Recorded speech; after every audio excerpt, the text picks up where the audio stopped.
I think there's something wrong with me, with us. I stay awake at night, not because I'm scared, but because I want to be scared. I want to be terrified. I want stories that make me wonder what could happen to me. I guess that's what we are, lovers of fear and fright. So to satiate your desires, here are 3 especially creepy, allegedly true stories of encounters with strange creatures. My favorite. If you have a story of your own, share it with us at darkstories.org or darknessprevails.org/submit. And let me know in the comments what other kinds of content you miss on my channel. Is it the animations, illustrated stories, artists recreating a true story as I narrate it, maybe just some creepypasta? I'd love to know what kind of videos to get back into sometime. Oh, and share this video too because the world needs as many spooks as it can get. Now, let's begin. Why I stopped hunting. From Silver Bullet 54. Hunting is fun for most people. I used to feel that way myself. It was never for food, just sport, I'll admit. But after this particular experience, I don't think I'll ever go hunting again. In 2009, I decided to do what I often did. That was to take a break and go somewhere to relax. When I heard of a hunting expedition being planned, I immediately got on board. 2 of my own friends were going as well, and I figured it would be fun. We ended up going with this veteran hunter named Buck. Yes, that's his actual name. He told us stories about previous hunting trips where he bagged whatever he was after. Huge deer, colossal bears, ruffed grouse, pheasants, he had gotten them all. He told us we were going to a secret hunting spot in western Pennsylvania, to a place where we could find some real trophies. He had once apparently gotten a 17-point buck there. I'm not sure if I believed that, but having a chance to grab something of that magnitude at all, it made me even more eager. When we arrived at the spot, we were split into groups of 4, as there were 13 of us. Buck had his own tent. The other 4 were shared by 3 people each. On the very first night we were there, he said to us, "Go ahead and explore before you turn in. Just watch out for the werewolf." As I didn't know how to react to this, I just gave a nervous laugh. A guy with us named Mark told us that a creature called the squonk was more believable than that, but Buck's face was stone cold at this. "I'm not joking around," he said with venom in his voice. When I asked Mark about this, he simply said, he just wants to scare us. New kids, old stories, that's the way it works." I was about to reply when we all heard his sudden snapping sound.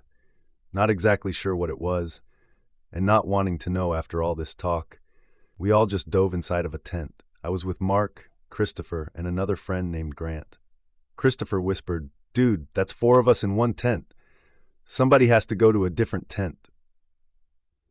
I was about to punch him, considering how stupid of a thing he just said if there was a wild animal that was dangerous outside. But before I could budge, there was this weird guttural growling. Silently, the 4 of us did rock, paper, scissors to see who would look outside via the tent flap. Grant was the first to lose, so with an audible gulp, he then peeked outside. He brought his head back in a few moments later. His eyes were wide, and he seemed too shocked to speak at first. "What's wrong?" I asked. He pointed shakily outside. I leaned over, and I saw a terrifying sight. There was an animal there, about 8 feet tall, covered in silver hair and fur with glowing yellow eyes and a muscular build. I was about to scream when Mark grabbed me from behind, dragging me back inside the tent and covering my mouth. Quietly, he zipped the flap back up. "Okay," he whispered. Buck wasn't trying to scare us, he was serious. We all huddled together and heard the creature stomping towards the tent, followed by gruff sniffing sounds. Chris dug his fingers into my arm, and Grant began saying some Hail Marys under his breath, all while Mark was trying not to squeak in fear. After 10 minutes, there was a loud boom. The thing howled, similar to a wolf, but a bit deeper, then ran on what sounded like 2 legs back into the woods. Then there stood Buck, unzipping the tent flap and looking in at us. He asked if we were okay. He had apparently fired his rifle at it. We confirmed that we were, but Buck still suggested that we go to a different area of the state so that we would be safe. We did that the moment the sun came up. Was what we saw really a werewolf, or was it a bear? And because Buck had told us that story, we were on edge. It may have been a wolf or a bear, but from what I saw, it was unlike any animal I'd ever seen. Bears may be tall, covered in fur, and be able to stand on two legs for a moment, but they don't sound like that. After this experience, I noticed something strange happening to me. Every time I wanted to plan a hunting trip, I would rethink it over and over until I decided it was not a good idea. I found myself scared to go back into the woods because I know what I saw, and it was so strange and surreal. It has me wondering what else could be out there. And what if I ran into one of those on my own? I don't want to risk my life for deer meat. I've been working as a security guard for the past 3 years. I'm prior military, so I've had extensive training, and most things do not scare or upset me anymore. But this place, it makes me emotionally drained, even after 2 years of not working there anymore. So, let's get into it. I work for a company that sends security guards out to different locations around Philadelphia. The post I was stationed at was on the outskirts of Center City, Philadelphia, at a multi-care living facility, basically an upscale nursing home. This building was built back in 1865. It used to house sick children and elderly until it closed its doors to children back in the 1930s. My main job was to keep all the residents in and safe and to keep everyone else out. Now, I work the graveyard shift from 12 a.m. to 8 a.m., but that doesn't mean stuff didn't happen. The security desk at the corridor linked the old building to the renovated side. In this building, there is no Wi-Fi, and there's no cell phone reception except if you go outside. The building sits on about 3 acres of land in the wooded parts of the city. Now, since I was the overnight guard, I would arrive half an hour early to work each night to relieve my superior and get any passed-down information before he was to go home. For each shift, you needed a set of keys, a flashlight, and the security cell phone that you used to scan QR codes around the building to ensure the company that rounds were being done and being done effectively. The story I'm about to share happened during the second week of November 2017.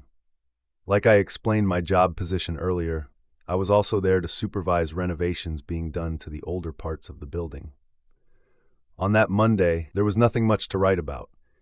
I did my rounds each hour, kept teenagers and dopeheads off the premises, and went home at 8 a.m. Tuesday was yet another boring night. I decided to bring a book along.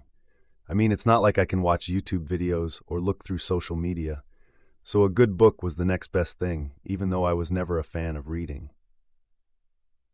I did my hourly rounds again, answered the phones when they rang, and did some cleaning around the new desk. On Wednesday, I got to work around 11:30 p.m., and got all my equipment needed for the shift.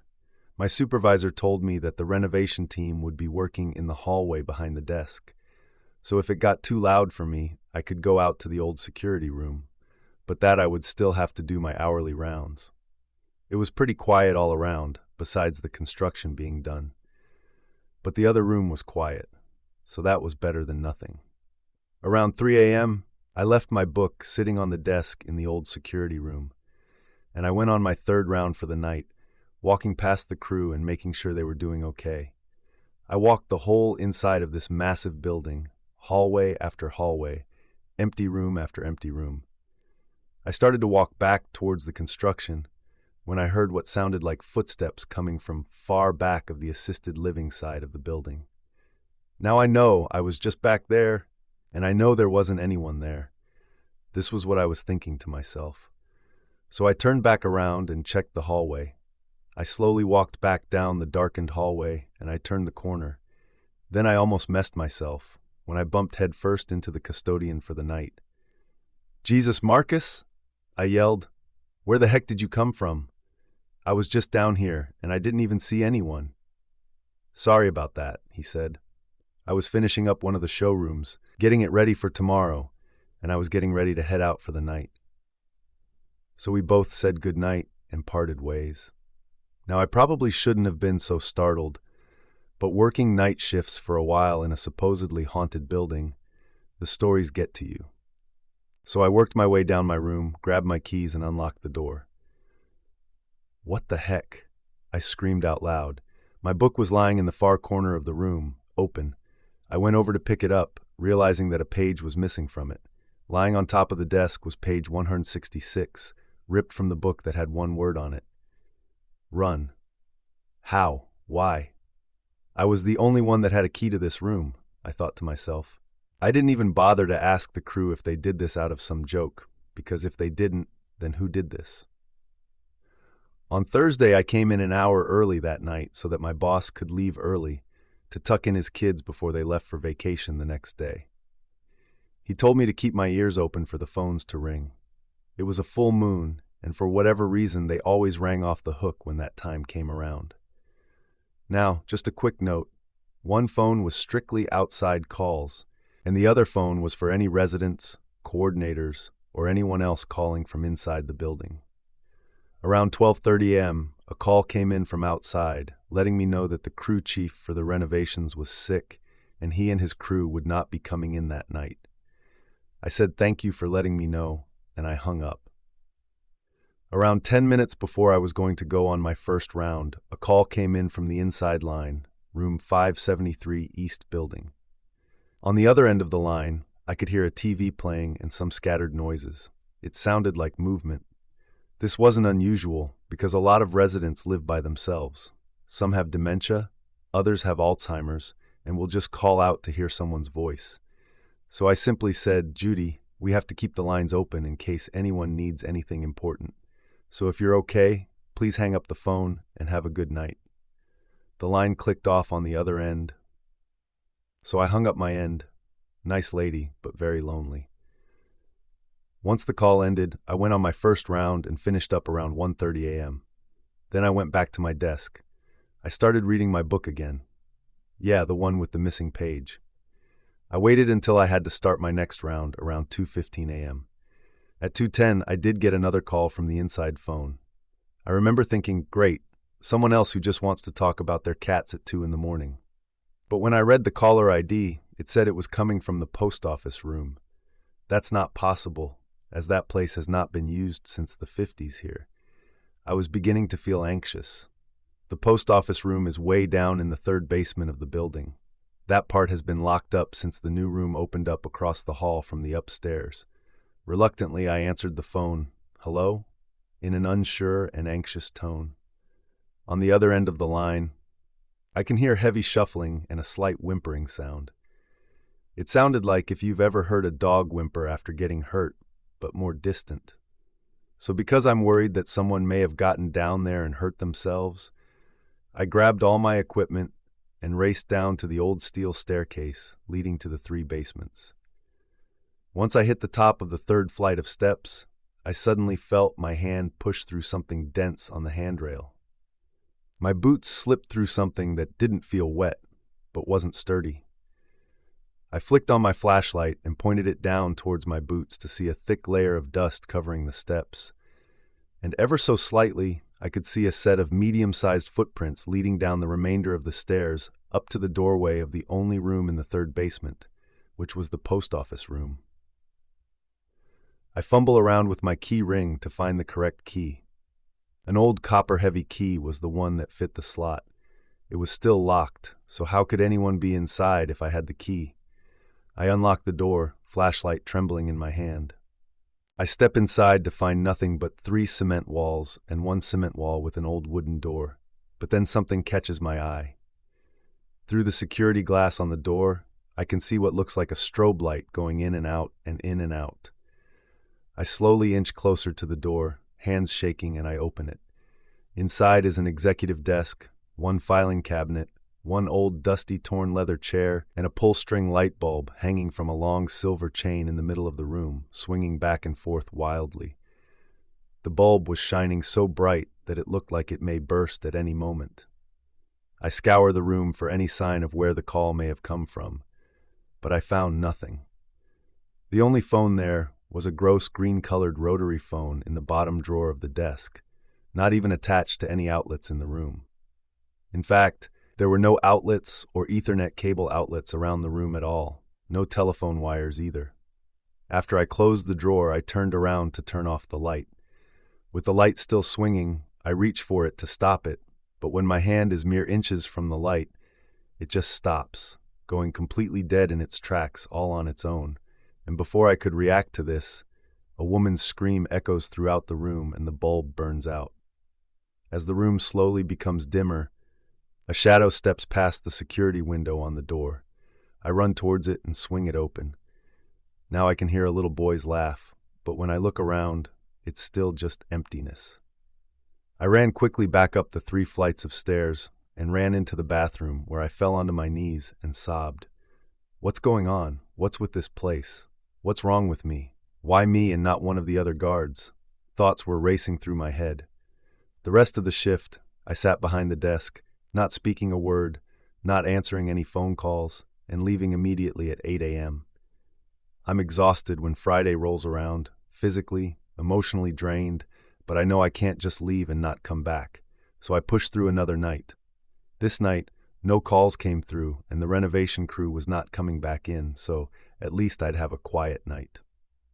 Around 3 a.m., I go for my round and I take the back hallway, heading down to the first basement. I make my way down the hallway and get an alert on the security cell phone that there has been movement in the back courtyard.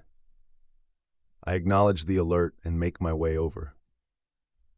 I walk down the darkened hallway, and I can see that the security lights in the courtyard have been triggered, and I can make out a figure standing just enough out of range of the lights that all I can see is their silhouette, no discerning features. The figure stood about 6.5 feet tall, and it appeared to be wearing something like a long coat, but that's all I could make out. I walked closer to the window, and I think it turned to look at me, but that couldn't have been possible. There were no lights where I was standing, and it was pitch black in here. So I walked back down the hallway, and I can see its head following my every step. Whoever it was, whatever it was, it had definitely seen me somehow. It knew that I saw it too. It slowly raised a silhouetted hand up and waved at me. When I didn't wave back, it put its hand back down, and with its other hand, it pulled something from behind its back.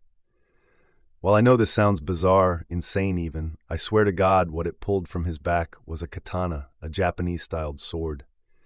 I could see it glistening off the light of the security lights, and then it pointed it at me.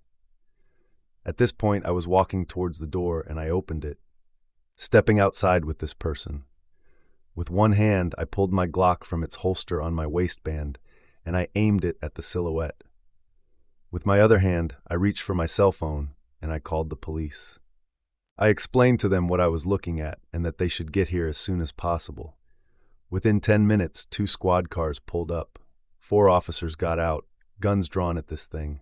The officers ordered it to drop its weapon and get on the ground, and it did. It laid the blade on the ground slowly, and as it dropped to its knees, I heard it laugh. It freaking laughed at us. A deep and raspy laugh.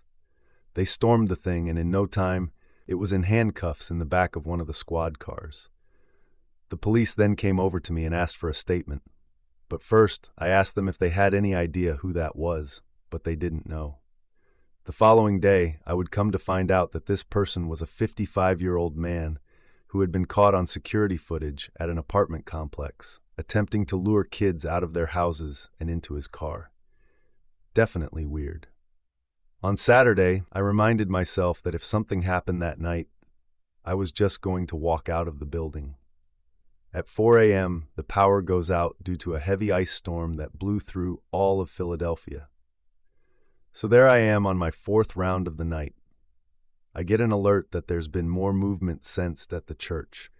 The church is on the other side of the building in the old part, and I have to go all the way over with only a flashlight. I make my way all the way over to the church, and I soon reach the entrance. Immediately, a gust of cold air brushes past me, and I feel upset, like I could burst into tears at any moment. I step inside the church, shining my flashlight around, looking for anyone or anything that could have set off the alarms, but there's nothing. Absolutely nothing. Then I turn to walk out of the church, when something catches my eye. Above me in the balcony seating area, I see this hairy thing staring back at me. This thing is so tall that its head almost reaches the 7-foot ceiling. The sight of it almost made me throw up with stress and fear. Its shoulders were as wide as a smart car. Built muscles, long hanging muscular arms that hung down past its knees, and its legs were all bent and weirdly shaped like a goat's. Dark gray hair with hooves at the base too. With my flashlight shaking like crazy, I slowly raised it towards the thing's face. It was horrid. The light hadn't even reached its eyes, and I could see that they were glowing from the faded light at the edges. You could see drool dripping from its fanged face. Its skin looked dark brown, almost charred, and its ears pointed up at an angle. The most terrifying part was atop its head were two mangled red goat's horns that curled at every angle. I dropped to my knees. It felt like someone had shot me right in the chest. I couldn't even breathe looking at this thing, but I could not look away. Repeatedly and desperately, I prayed in my head, but it was only met by a growling voice that said, "There's no God here." I blacked out. I woke up 2 hours later with an inch gash on my right wrist and a 2-inch gash in the middle of my chest. I gave the company my resignation letter that morning, but to weeks be damned, I did not come back. There's something so wrong with that place. It's haunted by something, drawing in terrifying entities from people, monsters, to demons. I don't know why it had to be me that experienced all this, but then again, I may not be alone. Maybe it's time to interview the other guards that have worked there. This experience happened when I was 9 years old. That's 12 years ago now, and it still haunts me. It was a summer night. My family and I were staying at my aunt's house. My only friend my age was my cousin, who was 8 years old. That day she had got a brand new Nintendo that she wanted to show me. We went inside the house while everyone was outside, except my older cousin, who was 17 at the time. She was sleeping in the room we were trying to play in, so to not be rude, we left and waited for her to wake up. After half an hour, she finally did and came outside to join the rest of the family, but obviously, me and my cousin went right back inside and began to play again. When we got to the door of her room, confusion came over us. "Didn't your sister just wake up and come out?" I asked my cousin. Because where she had been sleeping was someone or something who was lying completely still, with the blanket hiding their body. Whoever was still there was not breathing. They were completely and unnaturally motionless. We were so confused and lost at the sight. We decided to go outside and check if she was there or not, and there she was, sitting with the rest of the family. So who was in the room? The two of us went back to see who the other person was, but we walked in on an empty room. The blanket was now flat. Us being kids, we didn't give it a second thought and started playing games. Nothing unusual happened the rest of the day. That night, we all slept in the living room where we could fit everyone. But I woke up in the middle of the night feeling very thirsty. I got up and went to get a glass of water. The kitchen was down the hallway opposite of the living room where we were sleeping. It had a door that led to the backyard, and it was wide open for some reason. The entrance was locked by the protective cage door that was there to prevent animals from getting in. I walked into the kitchen and drank a refreshing glass of water. When I was going to go back to the living room, I heard a noise just outside the cage door, like someone breathing heavily. I went closer to the door to see if I could make out the source of the noise, and there standing outside the door was a silhouette of a person. But it wasn't right, because this person was not moving. It was perfectly frozen. People have to breathe, but whatever this was, wasn't. Instead, you could only hear the breathing instead of seeing it. Then it opened its eyes. They were kind of human, but with glowing whites, which didn't make sense. Then it spoke to me with a deep voice. Deformed is the only way I can describe its tone. It said to me, "Open the door, child. I have a gift for you." Its voice was jarring and terrifying. Immediately, I ran back to the living room and under a blanket. I stayed awake all night, unable to sleep, thinking that it would be coming for me when it got inside. I could hear it knocking lightly on the cage door, though no one around me ever woke up. Eventually, I managed to fall asleep. I've been to that house many other times. I even go there nowadays. But I've never seen or experienced anything like that. Not again. Evolution has been doing its deed for millions upon millions of years, and who knows what kind of crazy things it's created, beyond what we officially write about. I mean, who's to say evolution can't create something like the creatures you've seen here? It's already created a shrimp that can attack with its claw so fast that it fires a bubble bullet up to 62 miles an hour. It's created animals deep in the ocean that are transparent and glow in the dark. Nature doesn't make sense sometimes, and other times it's completely horrifying. So it just makes you wonder what's out there this very moment, and what might you run into one day when you're terribly unlucky. Good night. Good night. Well, that brings us to the end of today's episode. I hope you enjoyed it. Remember to stay safe out there, because this world is full of strange and terrifying things. If you like and enjoyed these stories, then hit the like button, press the notification bell, and subscribe for more spine-tingling content, and we will see you in the next story.